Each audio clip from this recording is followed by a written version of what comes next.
સમાચાર રાજકોટથી સમરસ હોસ્ટેલમાં ઉભા કરાયેલા ઓક્સિજન કોવિડ સેન્ટરને બંધ કરવાનો નિર્ણય લેવાયો। આજથી બંધ કરવામાં આવ્યું છે। સમરસ હોસ્ટેલમાં આવેલું ઓક્સિજન સેન્ટર દર્દીઓની સંખ્યા ઘટતા જિલ્લા કલેક્ટર રેમ્યા મોહને આ નિર્ણય લીધો છે। આમ તો રાહત કહી શકાય, કારણ કે કોરોનાના કેસીસમાં ઘટાડો થયો છે અને જેને પણ કોરોના થયા છે તેમાં ઓક્સિજનની એટલી જરૂર નથી રહેતી, જેથી કરીને ઓક્સિજન કોવિડ સેન્ટર બંધ કરવાનો નિર્ણય લેવાયો છે। આજ મુદ્દે વધુ જાણકારી આપી રહ્યા છે TV9ના સંવાદદાતા મોહિત ભટ્ટ। મોહિત, શું ડિટેલ?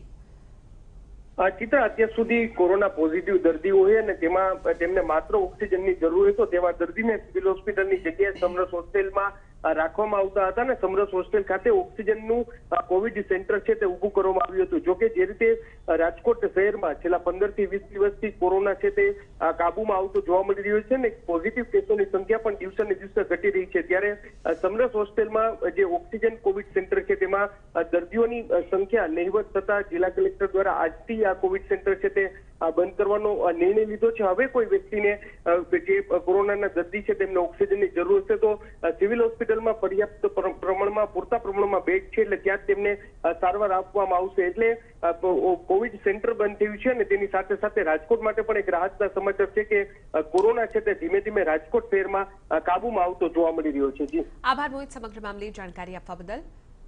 તો દર્દીઓની સંખ્યા ઘટતા જિલ્લા કલેક્ટર રેમ્યા મોહને ઓક્સિજન કોવિડ સેન્ટર બંધ કરવાનો નિર્ણય લીધો।